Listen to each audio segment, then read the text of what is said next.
Good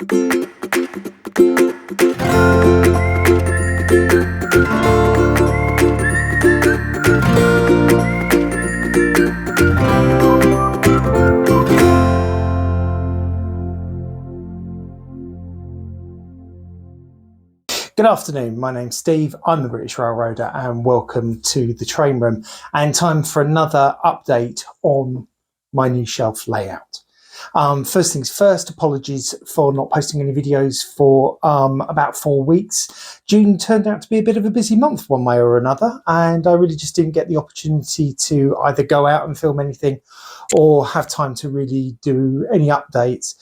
However, that's kind of a good thing because there's been a little bit of progress with the layout, and I've got a few new items to share with you, which we'll go through in a minute.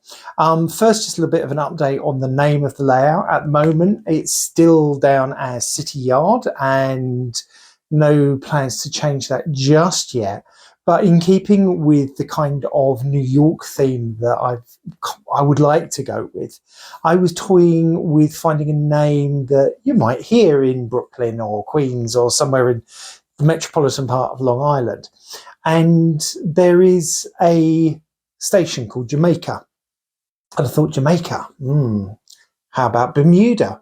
So it could end up being called something like Bermuda Yard, which will confuse some people because they'll be saying, hang on a minute, what's Bermuda got to do with New York? But as I said, you know, there are lots of names out there that I could go with. I quite like, what was it?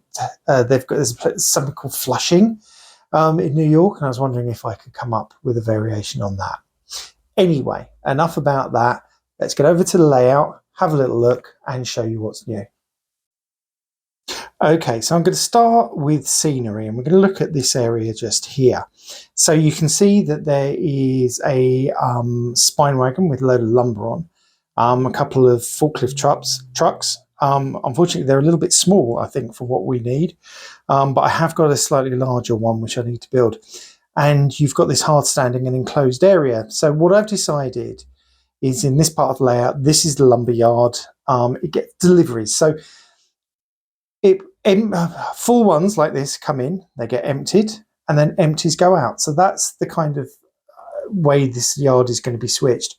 But also around here, you can see I have done some work on the track.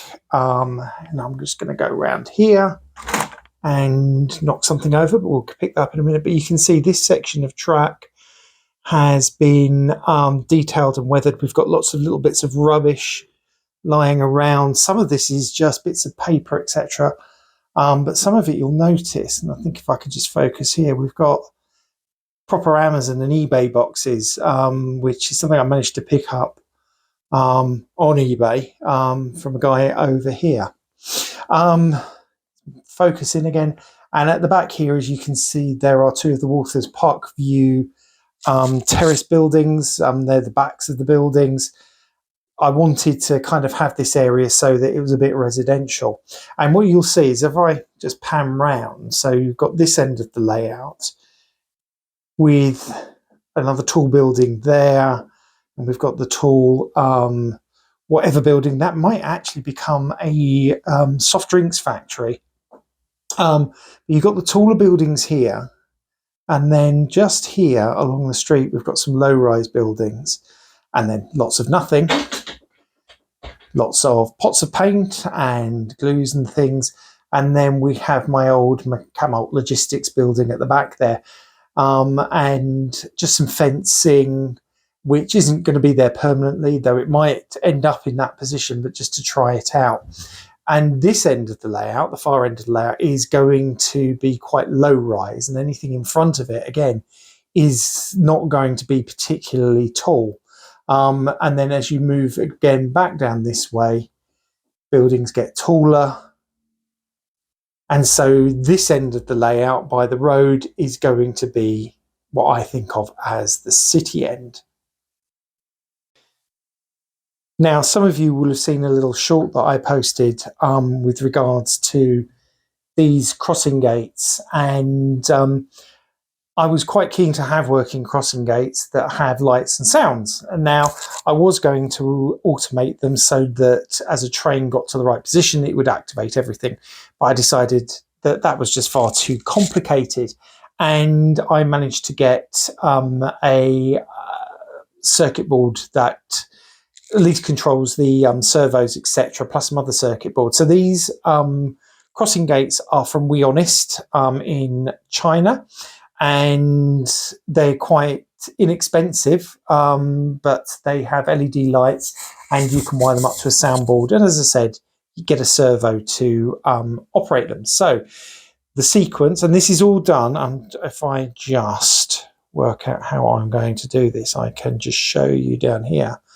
I have my own little control board for the gates. This wire here is actually a 6-volt DC power source, and that's connected to a power bus that goes underneath. So that will be available for other LEDs, etc. Anyway, moving back to the gates. So first, we can start up the flashing LEDs, and then we can have the bell, and then the gates go down.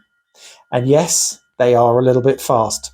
They're a lot slower than they were because I've got a 6-volt power source. That's the lowest voltage I can get the servos to work with. So they're not as fierce as they were when I first got them, but they are still nevertheless a little bit. Someone described them as a something out of Hong Kong Phooey, which I'm sure some of you will remember from the 70s. But yes, I mean, if you're going up, they are relatively speaking quite fast, but they are a lot slower than they used to be. Again, I will work on a solution to see if I can get them slowed down just a little bit more. But I'm quite happy with them. They look quite effective. As you can see, and I'll turn the bell off because that's quite annoying. At the moment, just here, we've got what we in the UK would call a signal box. I think in America, you guys call them interlocking towers. That's something I've had for years, and I built it, and it's got lights in and whatever. And I just put it there because it kind of worked. The only problem is, from an operational point of view, I can't see any point in it being there. The yard itself is all switched by hand, as it would be in real life. You know, people would just get off the train, throw the switches, etc. And obviously the crossing is automated. But I've got this odd little corner just here that needs something. And at the moment, it kind of fills the space. But whether it stays there permanently or not, I don't know. What I was thinking is that it could represent, let's turn the lights off as well now. What it could represent is an old interlocking tower that has been refurbished for another use. Maybe it could be a rail fanning point from back in the days, you know, for using a, I'm going to say signal box because I find it very difficult to switch terminologies all the time, but, you know, it could be a signal box from back in the days when this yard was switched from the tower rather than, you know, but manually. But it's there for the time being. As I said, also, we've got the Parkview Terrace buildings at the back here. They've just been just with the walls put together just so that they can kind of block in. Over here, we have this building, which has got nothing in it at the moment and is actually being held up by sticky tape. But I like this building because it's quite tall and it just gives a nice sense of height. Again, we go around to the back to the what's going to probably be the soft drinks factory, and we've got on the roof one of the very iconic water tanks that you see in buildings all over New York. Now, apparently you would only normally find these on buildings over 6 stories tall, but there will be no buildings over 6 stories tall on this layout, so it's there. I have got 2 more. And I was thinking maybe putting one on that building. I don't know whether they need to go on there, and in fact, they might look a little bit silly on these buildings, but we'll have a little look, and if necessary, I will try and get more. moving around again. I did post on Facebook. So these sidewalks just here, I'd originally painted a much darker grey, and they just didn't look right for the area that I was basing this on. So they've now gone a lighter grey, and they look, to my mind, a lot better. These buildings here are just old ones that I've had that are just posing for the moment. But as I said, I don't want to go too high rise here. And part of the reason that is reaching behind to be able to uncouple cars as they're being spotted. And I think it's quite important just to make sure that, we don't have too many things in the way. Lots more going on. I'm slowly ballasting, very slowly. It's a bit of a running joke, but at the moment I've got to just behind this building here. But none of it's been detailed, the ballast on this side, and that will be. I'm going to focus really over here. I want to kind of get this corner done before I carry on and then move my way around the layout. Okay, so that's kind of where we are with the layout itself. And now let's just have a little look at a couple of new things that I've got. Okay, so the first thing, as you can see here, is, let me just close in a little bit. This is a Rapido HO scale modernized FL9. For those of you who don't know, the FL9s were a version of the iconic EMD F unit, but could work off of diesel power and also off of the third rail as they went into the tunnels leading to Grand Central Station. So very much akin to the British Rail Class 73, though whereas the Class 73 is an electric with an auxiliary diesel engine, this is a diesel but can run off of electricity through an auxiliary system. So both of them are electro diesels, but ever so slightly different. This is a lovely model. So this came from Gagemaster. They had two in stock. So there is still one left as far as I know. Factory perfect. It wasn't sound fitted, but I have fitted a Soundtrax decoder. Sadly, unfortunately, the decoder that I needed, I just can't find in stock anywhere in the stockists here in the UK. But I had one in another loco. Problem is, it's one of the slightly older ones, so it was only a 6-function decoder, and this engine really needs an 8-function decoder. So at the moment, the lights that would come down here, I can't switch on because they're on a function that I don't have for my decoder, which is a bit of a shame. But as soon as one becomes available, I will get it, switch it all over, and then this will be able to work properly.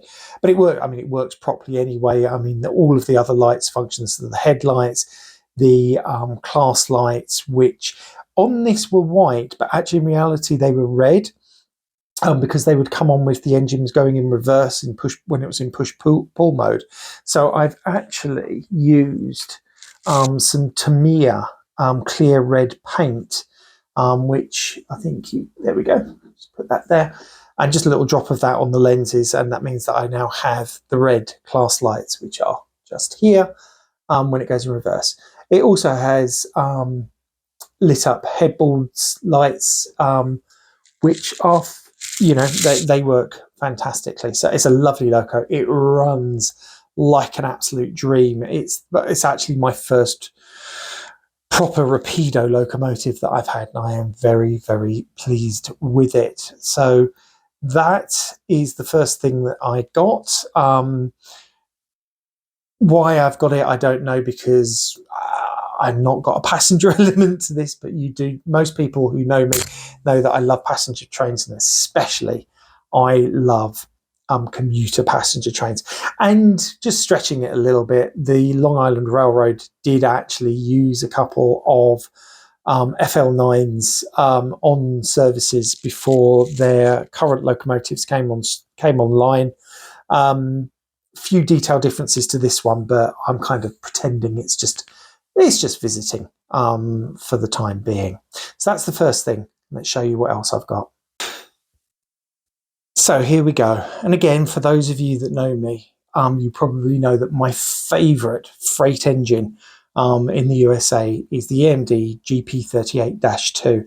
And Athearn brought out within their Genesis line a load of GP38-2s recently. I know that my friend Gaz, who's part of Platform One MRC on Facebook, he got some Florida East Coast ones, and I was toying with, if I could get hold of one, getting a CSX one, as the CSX do interchange with the New York and Atlantic Railroad in Long Island. And here it is. It was a bit of an impulse buy, I have to say. But again, I am exceptionally happy with it. This was sound fitted. The sound chips that Athearn Genesis use are Soundtrack Tsunami 2 decoders now, which means that I'm very familiar with how it works. I'm programming it to be exactly how I want it to be has been very, very easy. This was the only one that was really available over here in the UK. I got this through Mech Models, and I'll put their website address down below. Fantastic. So I use Mech Models quite a lot. They're kind of, at the moment, one of the main places to get US model railroads over here in the UK. They're not the only place, don't get me wrong, but they kind of specialise in it. And this was the only one they had in stock. If I'd had a choice between the three that were produced, I probably wouldn't have got this one. For one reason only. So this one has ditch lights at the front. These are working ditch lights. They flash when the horn goes off, which is fantastic. But it doesn't have rear ditch lights. And because of the type of layout I've got, I do like locos to have front and rear ditch lights if possible. It's not a problem. I've seen photos of this particular loco going long hood forward, even on the, as a picture of it going long hood forward on the Northeast Corridor of all places. So, and I think the rules are with ditch lights that they only have to slow down to 20 miles an hour when they go across crossings. So, it is possible, but this is a little branch somewhere on Long Island or in a city somewhere in America. So it doesn't really matter, but I probably would have gone for one of the others. Saying that, this engine spent a lot of time in the New York and New Jersey area, so it's kind of local to where I want to model. Details that I've got on here, though, this is like amazing stuff. The Rapido one was really good, but this one, these windows here can be positioned open or closed. There wasn't a driver in there, and I didn't want to take it apart to put one in, but luckily, because the window's open, I was able to very carefully get the driver in there. So as you can see, I've got one sitting at the controls. Admittedly, it looks like he's playing the piano, but it's close enough, which, as most of you know, is my motto when it comes to railway modelling. What have I done to it apart from put the driver in? I have changed the couplers. They did have Athearn do these quite nice looking scale, magnetic knuckle couplers, but I prefer everything to have to have KDs on. So I swapped them for KD couplers. And apart from that, and a bit of programming to set the decoder up how I like it, it's pretty good. So there we go. That's the second of my two latest model railway purchases.